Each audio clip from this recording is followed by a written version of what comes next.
de debates do rádio brasileiro. Gente que Fala. Tem texto e direção geral do jornalista Fausto Camunha. Gente que Fala. Reúne de segunda a sexta-feira formadores de opinião para discutir as principais notícias do dia. Gente que Fala. Tem o selo de qualidade APCOM. Olá, boa tarde. O programa Gente que Fala está começando ao vivo pela AltV, a TV da internet, também pelas redes sociais, imagens no Instagram, do Facebook, do nosso canal no YouTube, para você acompanhar a nossa jornada de hoje até 13h. Curta, comente, compartilhe a transmissão do programa Gente que Fala, participe também pelo WhatsApp, interaja com a gente, enviando perguntas aqui aos nossos entrevistados. O número é o 973350038, mais uma vez, 973350038. Eu sou o Mauro Friesman, 12h01 agora, você sabe, quinta-feira o nosso espaço aqui para o Gente do MPD que Fala, parceria nossa com o Movimento do Ministério Público Democrático e o apoio da Câmara Brasileira de Diagnóstico Laboratorial. Vamos apresentar os nossos entrevistados de hoje, que vão analisar, vão debater os temas propostos aqui na nossa pauta. Procurador de Justiça aposentado, Carlos Cardoso, associado do MPD, sempre colaborando aqui com a gente. Obrigado pela presença. Como está, procurador? Boa tarde, bem-vindo. Tudo em ordem. Boa tarde a todos, ao Mauro, à sua equipe de produção, ao Gaudêncio Torquato, à Valeica Fernandes e ao Dr. Charles Schmidt. É mais uma vez um prazer participar do seu programa. Prazer recebê-lo mais uma vez, procurador. Também com a gente, Dr. Charles Schmidt, ele é pediatra, gerente médico estratégico do Centro de Pesquisa Clínica do Instituto Central do Hospital das Clínicas da Universidade de São Paulo e também é Head Latam da Global Tiger Med. Tudo bem, Dr. Charles? Bem-vindo. Você está sem áudio, Dr. Charles. O microfone está aberto, mas seu áudio não está chegando. Não está chegando. Um problema com a conexão, vamos combinar, doutor Charles? Sai da conexão, entra novamente, algum conflito aí que aconteceu, não sei se você consegue nos ouvir, vamos combinar assim. Sai da conexão, entra novamente, a gente dá sequência aqui. Bom, vai estar com a gente também aqui na nossa composição da mesa, já o Gaudêncio Torquato, conforme o procurador Carlos Cardoso já anunciou também, cientista político, professor, consultor e escritor. Ainda não está pronta a conexão dele, mas já estará com a gente aqui nessa nossa edição do Gente do Mauro, MPD. Está me ouvindo, Mauro? Agora sim, doutor Charles. Doutor Charles. Mauro, está me ouvindo? Quem é o Gaudêncio? Gaudêncio Torquato, está me ouvindo? Nós ouvimos você claramente, mas não temos a sua imagem. Eu estou com um problema também de imagem aqui, mas eu estou me vendo no meu iPhone. Eu estou me vendo tranquilamente. Agora a sua imagem chegou para mim aqui, mas então, tudo bem, Gaudêncio? Muito bom revê-lo. Tudo bem, Mauro, é um prazer muito grande falar com você. Quero cumprimentar os colegas de bancada, e vamos lá, então, analisar essa pauta tensa que você nos apresenta. É tensa e densa, né? Densa e densa. Gaudêncio, eu vou te pedir uma gentileza. Coloca o seu smartphone na horizontal para ficar no padrão da imagem dos demais, por favor. Enquanto isso, eu vou apresentar novamente o Dr. Charles Schmidt, que já está com a gente aqui na nova conexão. Dr. Charles, tudo bem agora? Espero que sim. Me escuta bem, não? Sim, estamos te ouvindo. Okay. Tudo bem com áudio, tudo bem com imagem.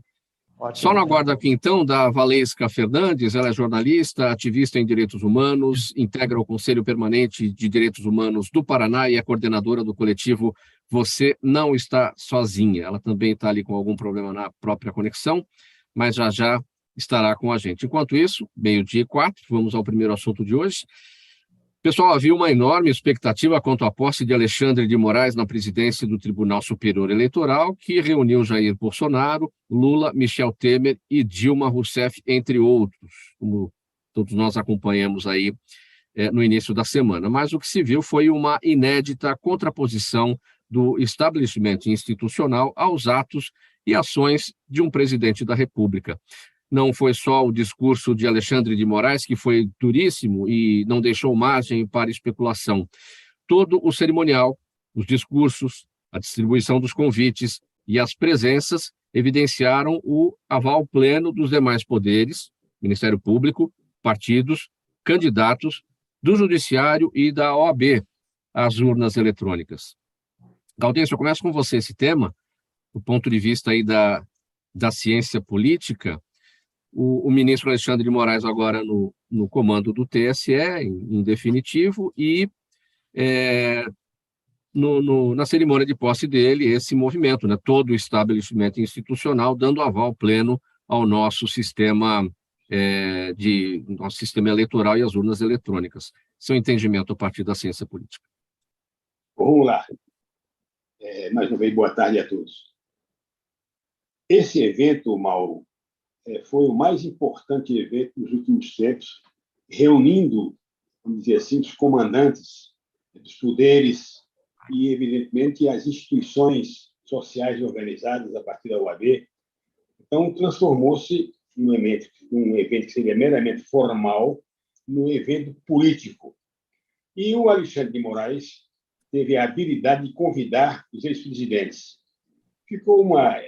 Era possível que a Dilma, por exemplo, recusasse, e se o Alexandre de Moraes foi escolhido ministro do Supremo pelo presidente Michel Temer, pelo ex-presidente Michel Temer.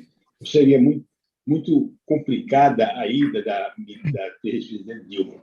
Mas ela garantiu previamente que não estaria próximo, sentada ao lado do Michel Temer. E assim foi. O Lula na primeira fila, de frente ao Bolsonaro. Então, na minha visão, quem perdeu com este evento foi o próprio candidato Jair Bolsonaro, eis que ele tem ainda um discurso, evidentemente, contra as urnas eletrônicas, contra o processo eleitoral. Ele trabalhou muito contra o nome do ministro Alexandre de Moraes nos últimos tempos, em diversos eventos, falando mal do ministro e também do ministro Barroso. Enfim, eu acredito que ele foi colocado em uma certa armadilha, entre aspas, teve de comparecer, e o Alexandre de Moraes, diplomaticamente, até conversou com o presidente Bolsonaro algumas vezes, nós vimos.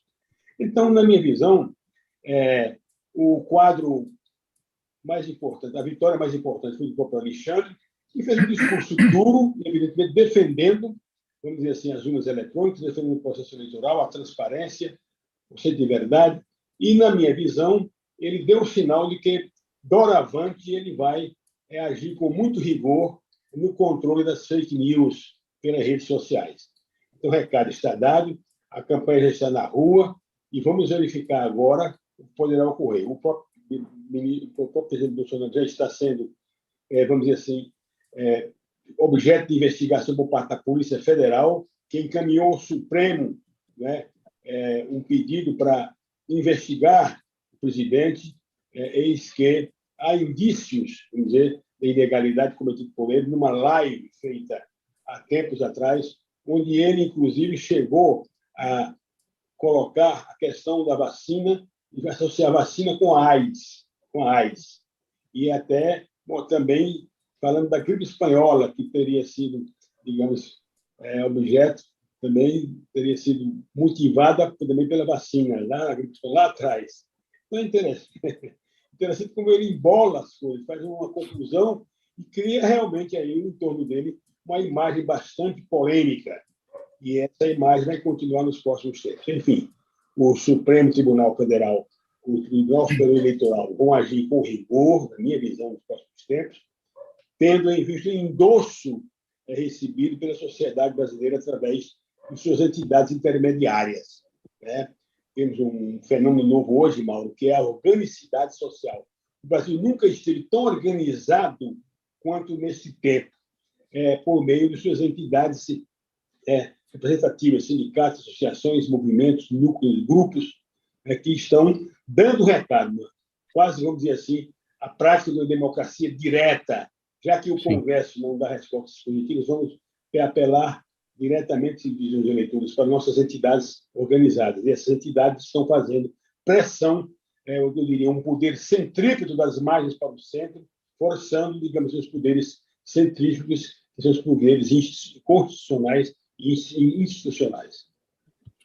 Procurador Carlos Cardoso, seu entendimento sobre esse nosso tema. Agora, o ministro Alexandre de Moraes, na presidência do Tribunal Superior Eleitoral, e o que foi verificado na cerimônia de posse, o estabelecimento institucional, no apoio, né, no aval ao nosso sistema eletrônico de votações, ao nosso processo eleitoral. E muito trabalho a ser feito pela frente, né?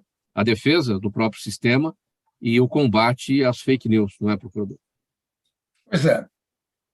Como foi destacado pelo Gaudêncio Torquato, a posse do novo presidente do Tribunal Superior Eleitoral acabou ganhando contornos políticos e institucionais como nunca houve antes na história recente do país, porque desde a posse do atual presidente da República, o presidente Bolsonaro, ele vem, a partir do nada, desacompanhado de qualquer tipo de evidência empírica, de prova, por mais insignificante que seja, ele vem lançando dúvidas, suspeitas, desconfianças sobre a lisura, a honestidade com que as eleições no Brasil são realizadas, principalmente a partir de 1996, quando foi introduzida no Brasil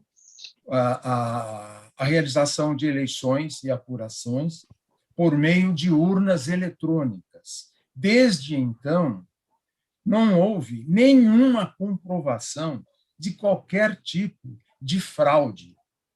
Todo esse processo vem sendo aperfeiçoado desde então, de maneira pública, transparente, aberta a todos os partidos políticos, aberta ao Congresso Nacional, aberta a todas as instituições públicas e privadas que queiram acompanhar esse processo.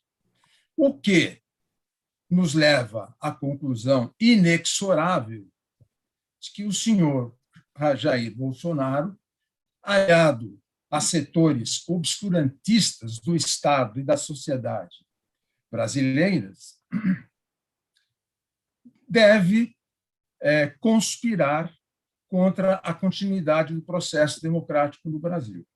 Diante dessa evidência, a posse do novo presidente do Tribunal Superior Eleitoral contou com um amplo apoio das instituições jurídicas e políticas do país, no sentido de consagrar as chamadas urnas eletrônicas.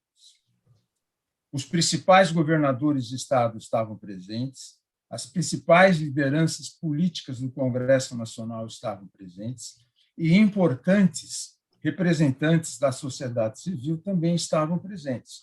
OAB, Ministério Público, outras instâncias do Poder Judiciário. E a consagrar a lisura do processo eleitoral brasileiro, inclusive para o mundo, porque ali estavam presentes também, se eu não estiver enganado, por volta de 50 embaixadores, né, com assento no Brasil, e todas as democracias consolidadas do Ocidente. Né? E, com isso, eu quero crer que o presidente Bolsonaro, se insistir nessa estratégia tosca e canhestra de duvidar do processo eleitoral com o propósito de inviabilizar a democracia no Brasil, ele vai se dar muito mal. Não vai ter repercussão social, institucional, e correrá um sério risco de parar numa penitenciária. Então, eu acho que é essa dimensão que essa posse teve. Não deveria ter, deveria ser um processo de substituição da presidência do Tribunal Superior Eleitoral normal, como acontece com todos os tribunais periodicamente, né, no caso específico de 2 em 2 anos. Entretanto, como nós vivemos um tempo atípico, vamos dizer assim, tempos estranhos, para usar uma expressão consagrada pelo ex-ministro Marco Aurélio, a sociedade está encontrando mecanismos de manifestar o seu apoio à democracia, como foi assinalado pelo Torquato. Sim. Doutor Charles Smith, a partir da sua área, a saúde, né? Vamos falar, então, o seu sentimento enquanto cidadão a respeito de todo esse momento aí de TSE sob novo comando. O curioso é que nós temos 513 deputados federais, 81 senadores, milhares de deputados estaduais nas 27 unidades da federação, 27 governadores, nos 5.575 municípios, cada um deles tem um prefeito, e ninguém questiona a urna eletrônica. Né? Bom, eu, assim, como cidadão, vou falar mais como cidadão, eu espero que isso tenha dado início de uma pacificação ao país, assim espero, pelo menos nesse tempo. Esperamos que a resposta da população brasileira, que foi demonstrada nessa manifestação de posse, seja semente para que essa questão não seja mais discutida e que a gente possa caminhar, então, para um pleito democrático. A mim me preocupa muito, Doutor Charles, estamos tendo um problema com o seu áudio. Vamos desplugar o seu fone e microfone, vamos tentar usar... Então, sim. Melhor? Melhor. Então, de agora em diante, se preocupe mais com as informações erradas, os fake news, a infodemia, que é uma coisa extremamente complicada de ser controlada. Né? Espero que as ações sejam bem feitas no sentido de controlar os fake news que tanto atrapalham as decisões. E apesar como você colocou sobre os parlamentares, o foco muito na eleição presidencial tira o foco das eleições dos parlamentares. A gente tem que educar mais a população do que fazem os deputados federais e parlamentares e senadores, que são o contraponto talvez de questões autoritárias de um lado ou de outro dos presidentes. Acho que isso deve ser mais educado a população e prestar mais atenção nesse tipo de discussão para que essa eleição seja mais transparente e mais adequada para nós todos. Agora sim, vou apresentar novamente a Valesca Fernandes. Acho que agora está tudo bem com a conexão dela. Jornalista Valesca Fernandes, ativista em direitos humanos. Ela integra o Conselho Permanente de Direitos Humanos do Paraná e é coordenadora do coletivo Você Não Está Sozinha. Valesca, como está? Tudo bem? Vamos ver como é que está o seu áudio aí.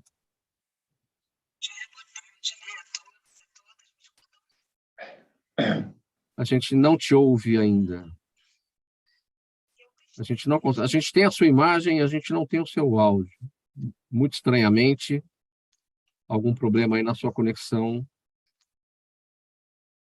Fale de novo com a gente, vamos tentar. Consegue me ouvir? Um fundinho de áudio aí. Vamos lá, vamos tentar seguir, vamos ver se a gente consegue te acompanhar. Eu consegui falar alto assim, melhor? Muito bem. Vamos lá, vamos seguir. Vou falar assim, vou projetar mais a voz. Para a gente analisar esse primeiro... Boa tarde, Valesca, seja bem-vinda. Prazer recebê-la. Para a gente analisar esse primeiro tema aqui, o ministro Alexandre de Moraes, agora na presidência do TSE, muito trabalho a ser realizado pela frente, a defesa do nosso sistema eletrônico de votação, o processo eleitoral como um todo, e, evidentemente, o combate às fake news. Seu entendimento. Conseguiu me ouvir? Comigo? Sim. Eu, como jornalista, inclusive, tenho uma atuação importante nessa área, assim, com os meus colegas. É um esforço que todos nós jornalistas, você, Mauro, como comunicador, também sabe da importância que isso tem. E hoje a gente enfrenta um problema no país, né?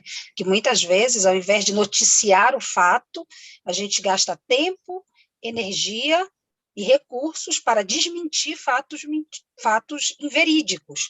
E isso não só no campo da política, mas na saúde pública, e vivemos isso recentemente na época da pandemia. Há um temor que se vive agora com relação à varíola dos macacos. Já temos animais sendo mortos pela população, achando que matá-los vai resolver a situação. Então, mas voltando para o polo político, né, do campo eleitoral, da fake news, eu acho fundamental que o TSE, de fato, faça valer, né, isso que a gente precisa, que para a Constituição ser respeitada, para as leis serem respeitadas, para que tenhamos um processo eleitoral democrático e bonito, como a nossa história recente de democracia nos faz, né, acreditar que é possível. De fato, o trabalho que os jornalistas têm de atuar em cima do desmentido tem sido bem extenuante, né? As agências de checagem o tempo todo, permanentemente, a gente vê nas redes sociais o tempo todo o desmentido chegando. É um trabalho muito, muito longo e, ao que tudo indica, isso deve piorar aí nos próximos meses até as eleições acontecerem. Sim. Infelizmente, sim, né? Bom, agora 12h21, diga quem chamou. Eu gostaria de fazer uma pequena observação sobre essa questão das fake news. Veja bem, há uma corrente que diz que as fake news podem mudar o voto. Eu não partilho dessa corrente. Eu acredito que as fake news serão combatidas e controladas pelo Tribunal Superior Eleitoral, devem ser, mas elas, na minha visão, consolidam apenas as posições das bases adversárias, de um lado e de outro. Ou seja, consolida o voto, mas, na minha visão, diante de um cenário de polarização, não é com briga, com querela, com acusação, com denúncia, que você vai mudar um voto de um lado para outro. Então, eu não acredito nessa mudança. Então, as fake news, elas consolidam, elas são armas do arsenal discursivo a ser usado pelos candidatos. Mas não, na minha visão, não mudarão o comportamento eleitoral, o processo de decisório na área da votação na urna. Mas são as narrativas que são construídas para pegar os desavisados, aqueles que não decidiram os seus votos, e é uma grande parcela do eleitor ainda, a ponto de o que a gente viu ontem, né? O desmentido de uma fake news aí que alterou o resultado de uma pesquisa feita pelo IPEC. Mauro, né? Veja bem, o voto cada vez mais sai do coração para subir a cabeça, o voto. Então, a racionalidade começa a se espraiar do centro da pirâmide social para as margens sociais. Então, as margens é que poderão, evidentemente, mudar de um lado para outro, como nós sabemos, até porque há um certo sentimento de votar em quem vai ganhar. Uma porção de indecisos deixa essa decisão lá para o final. Mas a racionalidade, é preciso acrescentar, é um dos fenômenos da atual moldura da sociedade brasileira. Sim. Seguindo para o próximo tema, aqui no programa Gente que Fala, edição de quinta-feira, o Gente do MPD que Fala, parceria nossa com o Movimento do Ministério Público Democrático e o apoio da Câmara Brasileira de Diagnóstico Laboratorial. A adoção de critérios ambientais, sociais e de governança corporativa na prática do negócio é avaliada por 60% das grandes empresas de São Paulo para selecionar ou contratar fornecedores, de acordo com uma pesquisa divulgada essa semana pela Federação das Indústrias do Estado de São Paulo. Segundo especialistas, a seleção de fornecedores conectados com critérios ESG e com as diretrizes e padrão de qualidade da organização é importante, não só para manter a reputação no mercado, mas também para não perder a confiança de seus clientes e consumidores. Seu entendimento, seu olhar, Valesca, sobre esse resultado, a adoção de critérios de ESG na prática dos negócios é avaliada por 60% das grandes empresas de São Paulo. Me parece que esse não é só um retrato de São Paulo, né? Ainda que a pesquisa faça esse recorte, me parece que é uma tendência mundial, inclusive. Faz parte da reputação de uma grande empresa e faz parte, inclusive, de mecanismo de marketing. Empresas que se utilizam dessas ferramentas e que têm consciência ambiental, que empregam essa consciência nos seus negócios, tanto na contratação de fornecedores, quanto para a forma como lida na venda de seus produtos, no recebimento daquilo que é reciclável, enfim. Acho que é uma tendência mundial, espero que, de fato, se consolide e espero que, em breve, não apenas 60%, mas muito mais dos nossos empresários brasileiros se utilizem desse pensamento para prosseguir seus negócios, fechar seus negócios. Eu acho que o planeta inteiro agradece, nossos filhos, nossos netos, enfim, a nossa vida hoje já vai agradecer, né?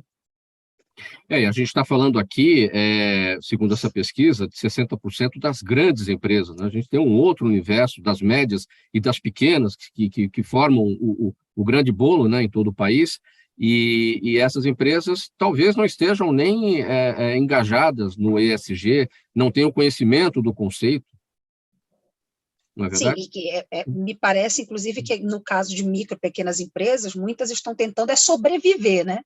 Ainda mais no caos econômico que estamos vivendo, mas é fundamental que isso se debata, inclusive que programas como o do Sebrae, etc., busquem atentar essas pequenas empresas e fomente esse comportamento, fomente essa preocupação na geração desses negócios, né? Um ponto levantado pela pesquisa é interessante destacar também, Valesca, a prevenção de fraudes é um dos motivos da preocupação das grandes empresas que avaliam esses critérios de ESG para contratar fornecedores de terceiros. Agora, para contratar fornecedores de terceiros, o mais importante é que essas empresas busquem nesses fornecedores e terceiros o mesmo pensamento que elas têm. Porque se for só pensar em redução de custos, não é por aí o caminho, né? Sem dúvida. E aí, por isso, a gente até vê que é uma questão estrutural, né? Porque os fornecedores e terceiros podem estar em qualquer área de conhecimento, em qualquer área de negócios, parte desde compra de suprimentos até contratação de serviços, né? De prestação de serviços. Então, me parece não só uma coisa do setor empresarial em si, mas uma necessidade de que a sociedade inteira se empodere desse assunto, debata esse assunto e que qualquer negócio esteja preparado para lidar com isso e faça da questão ambiental uma prerrogativa de funcionamento, de base mesmo, de estrutura, né? Procurador Carlos Cardoso, seu entendimento sobre esse tema, sobre essa pesquisa da Federação das Indústrias? Eu tenho a convicção de que essa preocupação com o desenvolvimento sustentável e a responsabilidade social das empresas veio para ficar. Não vejo como possa haver retrocesso nessa área. Isso começa com as grandes empresas e, aos poucos, vai se espraiando para o conjunto do universo corporativo empresarial de um país. Passa para as médias empresas e, em algum momento mais à frente, chega nas pequenas empresas. E há uma cobrança, nesse sentido, interna e internacional. Se nós analisarmos o que vem acontecendo, por exemplo, eu não sou especialista na área, mas tenho curiosidade de acompanhar alguma coisa do gênero, o que vem acontecendo na Europa, onde a sociedade civil é muito forte e organizada e mobilizada nessa questão ambiental e de responsabilidade social, há uma cobrança muito grande em cima dos governos, dos governantes e das grandes empresas, que na sua cadeia de produção tem negócios com empresas, por exemplo, da África e da Ásia. E esses setores da sociedade civil europeia, ocidental, denunciam práticas de trabalho, inclusive semi-escravo, em diversos setores da produção, principalmente produção industrial, mas também agrícola, fazendo com que essas grandes empresas, originalmente europeias, mas hoje com tentáculos na Ásia e na África, venham a ser cobradas e responsabilizadas por essa prática desumana, violadora dos direitos humanos e dos direitos sociais desses povos. Isso já é uma realidade na Europa, começa a avançar nos Estados Unidos, sobretudo agora com o presidente Biden, que vai fazer o maior investimento da história da humanidade na área ambiental, inclusive anunciando que o propósito estratégico do governo norte-americano é de criação de um sofisticado complexo industrial e tecnológico na área climática, por exemplo, que é o grande desafio da humanidade nas próximas décadas e séculos. Sim. E o Brasil não pode ficar afastado disso, nós temos que nos preocupar com isso e nos inserir nesse processo. Valesca, para a gente finalizar esse tópico bem brevemente, a nossa expectativa também que fica, né, para que os nossos governos, o Estado brasileiro, né, como um todo, na contratação dos seus fornecedores, também preste atenção nisso, né, porque a contratação feita pelo poder público na base do menor preço de produtos, de produtos e serviços com qualidade duvidosa e ainda sem o conceito de ESG tão importante, isso tem que mudar. Certamente que sim. Até legalmente a gente já sabe que o Estado, ao fazer esse tipo de qualquer contratação com fornecedor, tem que ter uma série de cuidados legais amparados pelo direito administrativo, etc. Mas muitas vezes não é o que se vê, principalmente em pequenas prefeituras, né, onde de fato o preço conta muito mais. E acho que é fundamental mesmo que a gente avance nesse processo, e aí recorro, como lembrou o doutor há pouco, sobre a necessidade da sociedade civil organizada. Na Europa isso é muito forte, mas a gente ainda vê como algo incipiente no Brasil. Ainda que tenhamos entidades de sociedade civil organizada fortes, são poucas, e a sociedade brasileira não tem o hábito de participar, não debate isso, não faz parte de coletivos e associações dentro das respectivas áreas de interesse para fazer essa cobrança do poder público, né? E acho que isso também é algo no nosso modus operandi brasileiro, cidadão, que precisa ser despertado, né? Faltando 28 minutos para 13h, programa Gente que Fala, edição de quinta-feira. Esse é o Gente do MPD que Fala, uma pausa breve, mensagem do nosso apoiador, um golinho de água para cada um aqui, a gente volta em seguida com a sequência dos temas. Até já. Toda ação estratégica de sucesso tem um componente fundamental: um instituto de pesquisas ético, rápido e preciso. Afinal, é ele que vai fornecer informação confiável, sem achismos ou palpites. E isso, numa época de mudanças rápidas e repentinas, é fator crítico de sucesso. A Orbis é um instituto de pesquisas que une precisão e confiabilidade estatística com a mais alta tecnologia em pesquisas do mercado. Tem inteligência artificial, robótica e Big Data, entre outros recursos, para que você tenha uma informação correta, confiável, com o menor custo e no menor tempo possível. Na sua próxima ação, seja ela corporativa ou política, comece pela Orbis. Porque com a informação correta, você vai mais longe, mais rápido e com mais segurança. Estamos de volta, faltando 27 minutos para 13h. Esse é o programa Gente que Fala, edição de quinta-feira. É o Gente do MPD que Fala, parceria nossa com o Movimento do Ministério Público Democrático e o apoio da Câmara Brasileira de Diagnóstico Laboratorial. Ao vivo pela AllTV, a TV da internet e também pelas redes sociais, nossas imagens no Instagram, do Facebook, do YouTube. E o próximo assunto por aqui é o seguinte: o ministro da Saúde, Marcelo Queiroga, afastou a possibilidade de declarar emergência em saúde para a varíola dos macacos no Brasil. A decisão vai na contramão do que a Organização Mundial da Saúde, os Estados Unidos e a Austrália já definiram. A doença segue se alastrando e preocupando as autoridades de saúde. Já são mais de 35 mil casos no mundo, mais de 3 mil no Brasil, a maioria no estado de São Paulo. E mesmo atingindo majoritariamente os homens, afeta cada vez mais as mulheres e também as crianças.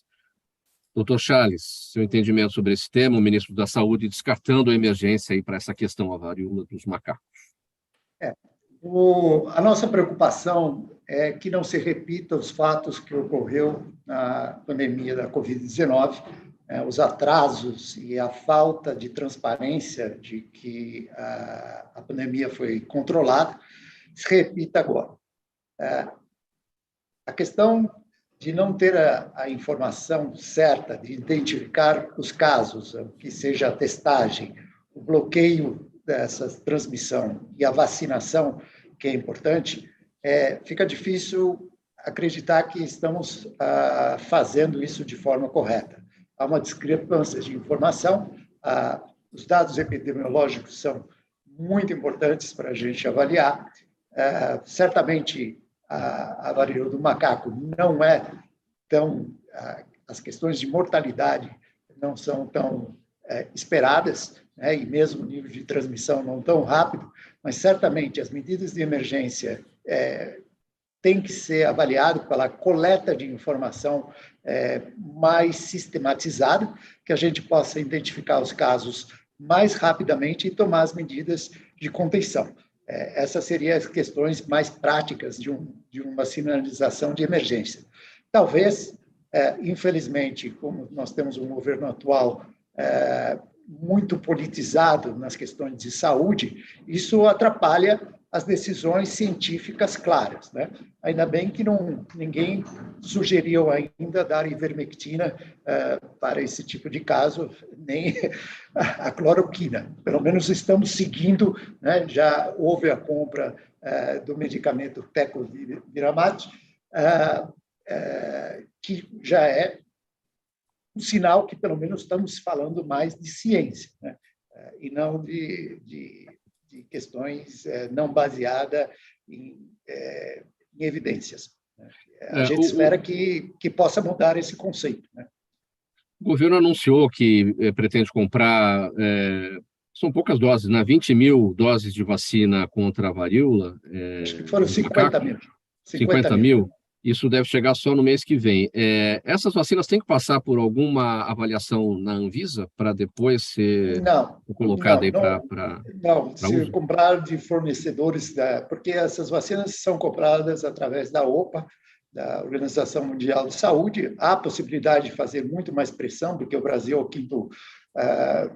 o quinto país de maior incidência de casos. Então, a gente poderia ter feito, e a representação do país na América do Sul, nós estamos falando das fronteiras com os outros países, nós deveríamos ter uma atitude mais agressiva na providência das vacinas aqui para o país. Acho que poderia ser negociado isso de uma forma mais rápida. A gente sabe que a vacina que é utilizada para a varíola humana, ela chega a 85% de proteção, e a gente tem visto que o número de casos são casos com idade inferior a 55 anos, 50 anos, que são a população que tomou a varíola no passado. Então, eu acho que teria que ter uma preocupação para não cometer os mesmos erros que houve nos atrasos de busca de vacina para a Covid, não se repetir agora da mesma forma e tentar minimizar a situação,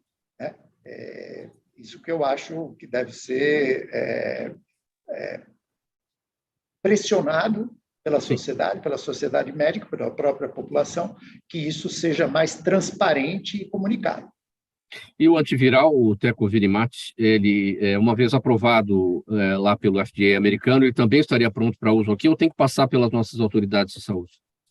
Veja bem, a aprovação do medicamento foi uma aprovação, como a gente diz, fora da bula, off-label, que foi utilizado em alguns casos que viu resultados.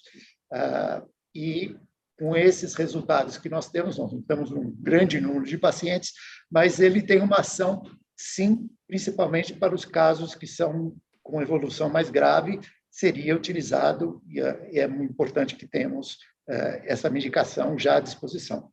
Uma outra pergunta, doutor Charles, eu já fiz esse questionamento para diversos médicos aqui, diversos especialistas, para ouvir a sua opinião a respeito também. A vacina da varíola, que há décadas é aplicada no Brasil, faz parte do calendário de imunização brasileiro. Quem recebeu isso há décadas, né, as gerações mais antigas, essas pessoas estão protegidas contra a varíola dos macacos ou é outra vacina?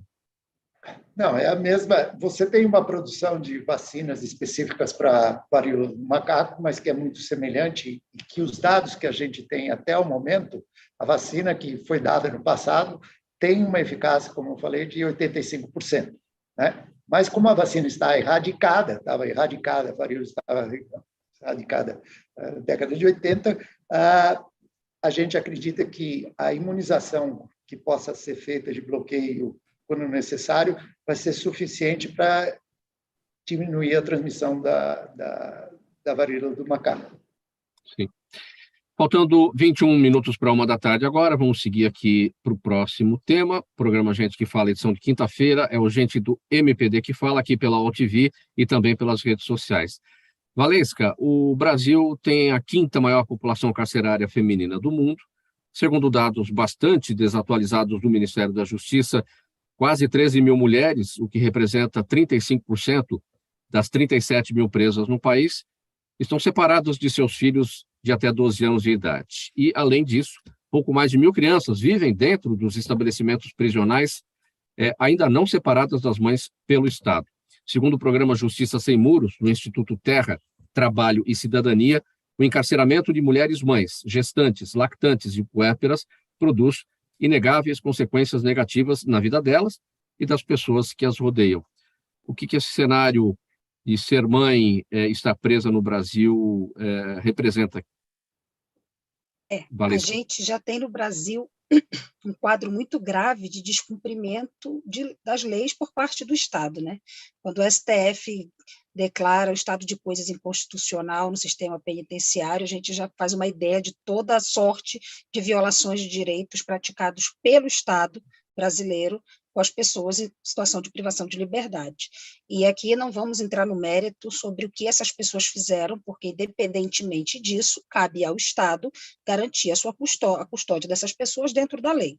Não se pode punir alguém pelo conflito com a lei, violando a lei, né? E agora, tratando da questão das mães, isso se torna ainda mais grave, porque a gente tem, por exemplo, o Marco Legal da Primeira Infância, que fala claramente que mulheres presas com filhos menores de 12 anos ou que possuam deficiência, algum tipo de deficiência ou necessidade especial, essas mulheres têm que cumprir prisão em casa.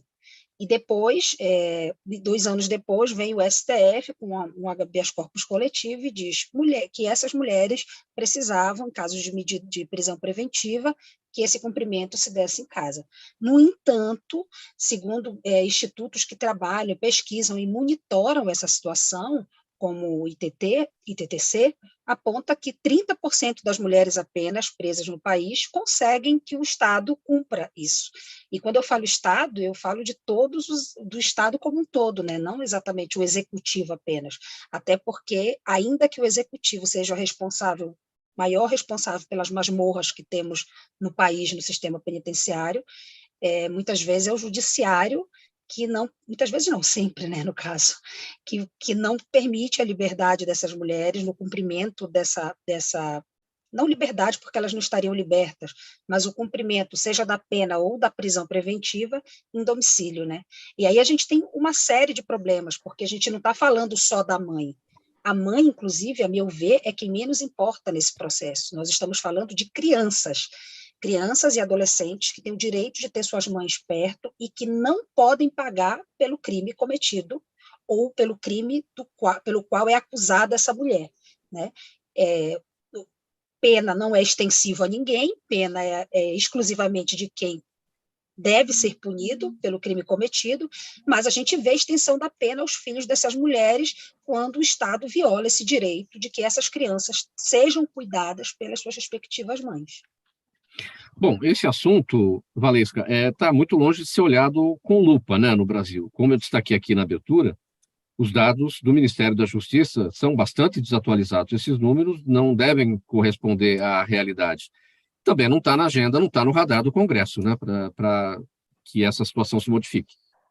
Acho que não está no radar de ninguém, essa é a verdade. Inclusive, quem atua com isso, né, eu coordeno um coletivo que trabalha com mulheres em condição de cárcere e egressas do sistema, e as pessoas olham para a gente com estranhamento, mas por que você está se importando com isso? E ninguém se dá conta de que, quando você pensa no sistema penitenciário, você está pensando na sua segurança pública também, porque tudo que acontece no cárcere interfere na vida da segurança pública. Não à toa, no Brasil, as nossas grandes facções criminosas, e eu não estou falando grande exaltando o trabalho delas, mas em tamanho mesmo, surgiram no cárcere. Então, se nós não estivermos... E é o cárcere que é o maior recrutador, né, de soldadinho para esse crime organizado. Então, se a sociedade inteira não discutir isso, a gente não vai sair disso. Vamos enxugar gelo, construindo mais e mais presídios, e essa criança que deixa de ter a sua mãe cuidando dela em casa é uma candidata a futuramente estar lá, porque nem amparo da mãe essa criança tem. Então, infelizmente, você está coberto de razão, perdão, só para concluir, infelizmente você está coberto de razão ao dizer que isso não está no radar do Congresso, não está no radar da sociedade, e, mais grave, e quando entra no radar do Congresso, não é para fazer com que isso se resolva, mas é para ser mais punitivista, como se mais punitivismo resolvesse o problema. E se você olhar com lupa, usando a sua expressão, os dados, os números, os estudos a respeito, a gente tem claro que não é o punitivismo, não é o superencarceramento que resolve violência. Se fosse, não seríamos um país com altos índices de violência, porque somos, em números absolutos, o país que tem a terceira maior população encarcerada do mundo, né? E para falar do trabalho, das atribuições do seu coletivo, do coletivo Você Não Está Sozinha, para esse tema, como é que é a interlocução com o Congresso Nacional, a partir A gente do tem uma trabalho de vocês? atuação muito específica no estado do Paraná, e temos uma interlocução muito boa. Assim, o Paraná, nos últimos anos, eu acho que vem se destacando na abertura para a sociedade civil, acompanhar mais de perto o sistema penitenciário, porque mesmo quando você tem vontade, é uma caixinha preta, por vários fatores, né? Segurança, enfim, não é um lugar que você diz, opa, vou lá hoje, não funciona assim. Então, hoje, acho que o Paraná, inclusive na assistência dessas mulheres, já teve casos, por exemplo, que a gente atuou de mãe que foi presa em situação de rua, grávida, mulher que foi vítima de estupro na rua, enquanto usuária de crack, que estava em situação de rua, foi presa por tráfico de droga, grávida, e pariu dentro do presídio, um mês depois, porque, enfim, era crime de menor potencial ofensivo, essa mulher para a rua ia voltar para a rua com o bebê, porque não existe uma política, sabe, que lide com essas egressas. Então, a gente atua de ajudar essas mulheres, de fortalecê-las, desde buscar abrigo, tentar conseguir documento, emprego, montar casa, enfim, fazer com que essa mulher não volte para aquela condição de cárcere, e fazer com que essa criança também siga tendo uma vida saudável como uma pequena cidadã, como um direito pleno garantido pelo Estatuto da Criança e do Adolescente e a nossa Constituição. Deixa eu ouvir o Gaudêncio sobre esse tema. Gaudêncio, cadê você? Não está aí? Não temos, perdemos o Gaudêncio. Você está por aí, Gaudêncio? Perdemos a conexão dele. O doutor Charles quer falar a respeito. Fala, doutor Charles, vamos lá. Quer falar a respeito. Eu falar como pediatra também, como eu sou, nós temos o Estatuto da Criança e do Adolescente, né? E frente a esse Estatuto da Criança e Adolescente, toda criança teria, por obrigação do Estado, o seu apoio e tudo mais, né? A criança sem a mãe ou sem uma liderança dentro da família, né? Um mentor, ela certamente vai estar disponível para o tráfico, para qualquer outro delito e qualquer outra agressão, né? Então, você traz um ponto muito importante que eu não tinha essa realização, né? Eu acho que é um ponto extremamente importante, porque essas crianças estão... Eu só tive a experiência com crianças acolhidas em instituições para crianças abandonadas, né? Mas a criança que ainda tem uma mãe ou um relacionamento, todo o esforço realmente tem que ser colocado, porque esse binômio é extremamente importante para o desenvolvimento psicossocial e de saúde dessa criança. Afastá-la é a coisa que menos vai ajudar. Então, o seu trabalho é realmente importante e esse alerta, acho que talvez a gente possa ter a Sociedade Brasileira de Pediatria talvez mais envolvida também nessa posição, que acho que seria um tópico bastante importante na sua ajuda também. Faltando 11 minutos para 1h da tarde. Hein? Pode concluir, Valesca. Aliado fundamental, Sociedade Brasileira de Pediatria, gente. É muito bom ouvir isso.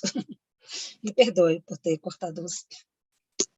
Acho que não temos o Gaudêncio aqui. A gente vai fazer o seguinte, perguntas da nossa audiência.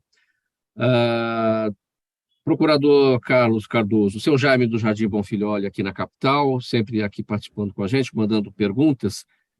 Ele quer saber qual é a situação jurídica de diplomatas estrangeiros em atividade no Brasil, inclusive na área criminal. Os diplomatas estrangeiros, eles têm chamada imunidade diplomática. Não se espera que um diplomata pratique crimes representando o seu país num outro país. Mas isso já aconteceu muito esporadicamente uma outra vez. Quando isso acontece, esse diplomata acaba sendo objeto de uma investigação, tanto pelas autoridades nacionais, quanto pelas autoridades do país de origem dele.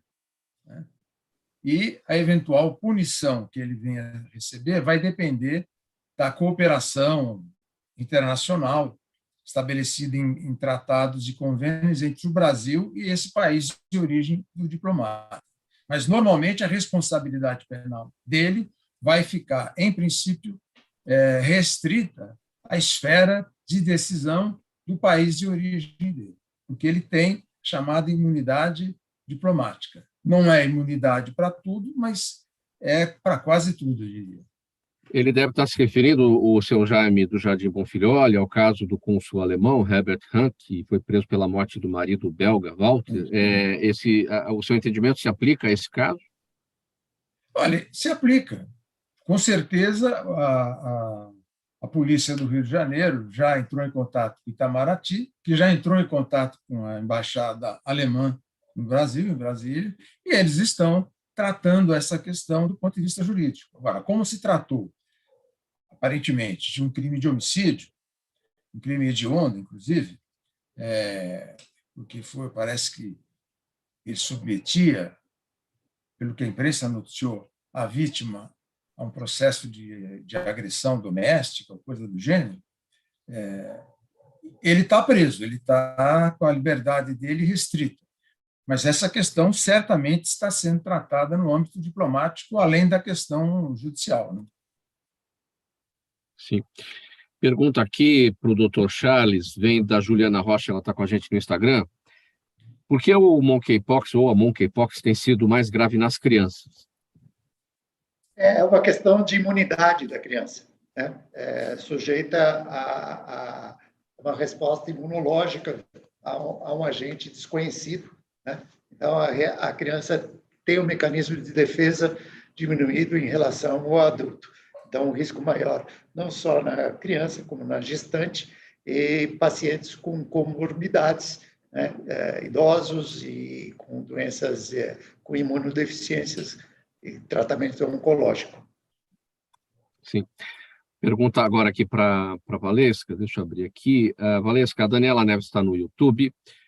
Por que o Estado do Paraná criou sua própria lei de doação de absorventes? Ela está funcionando? Essa lei está funcionando? Eu acho que, eu não sei nem se essa lei está em vigor já, se ela já foi sancionada. Eu confesso que eu não sei, eu não acompanho muito isso. Mas se ela quiser tratar da questão do cárcere, de como se dá a distribuição de absorvente no cárcere, então, teoricamente, não falta, mas na prática, quando se conversa com as internas, quem visita as unidades, quem está no dia a dia, diz que falta não quantidade, mas qualidade, que o que é distribuído é muito precário e não atende. A gente ainda vive um cenário de pobreza menstrual no cárcere.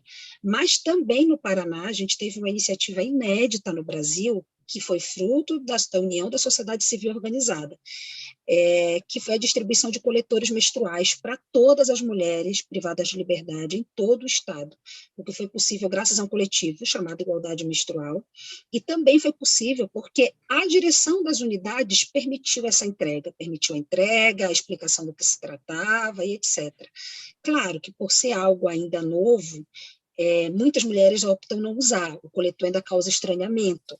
Imagina para quem está aqui fora, imagina para alguém que está lá dentro que não tem o Google para buscar um tutorial de como usa.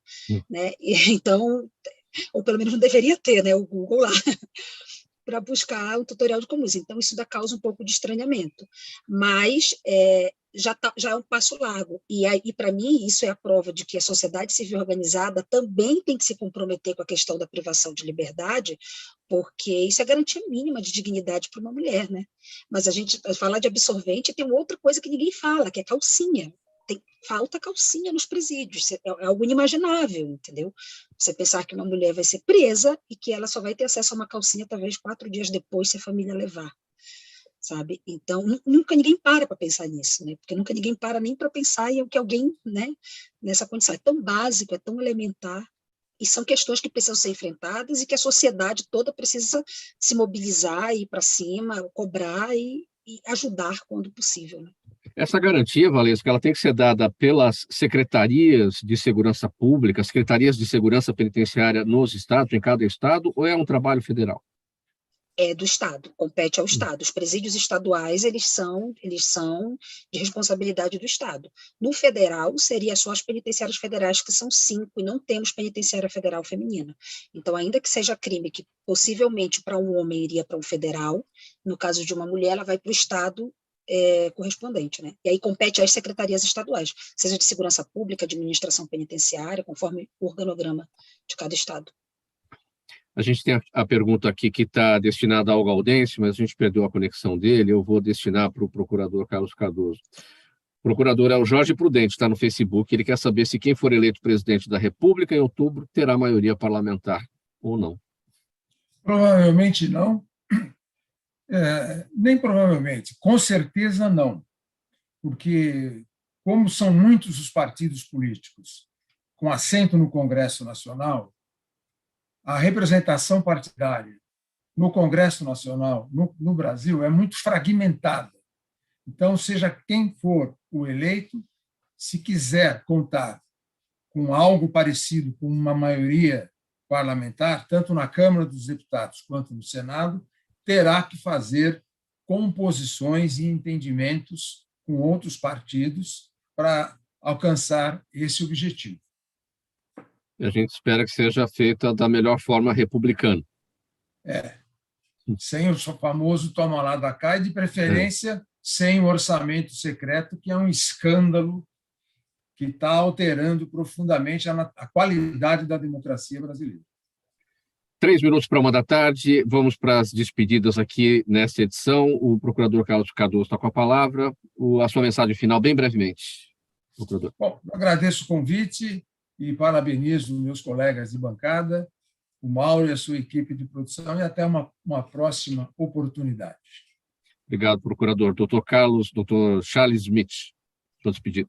Bom, eu também gostaria de agradecer a presença, só lembrar que um dos temas que foram comentados, o ESG, são também causadores das pandemias, e nós devemos muito ficar atentos à governança social e ambiental para não surgimento de novas pandemias.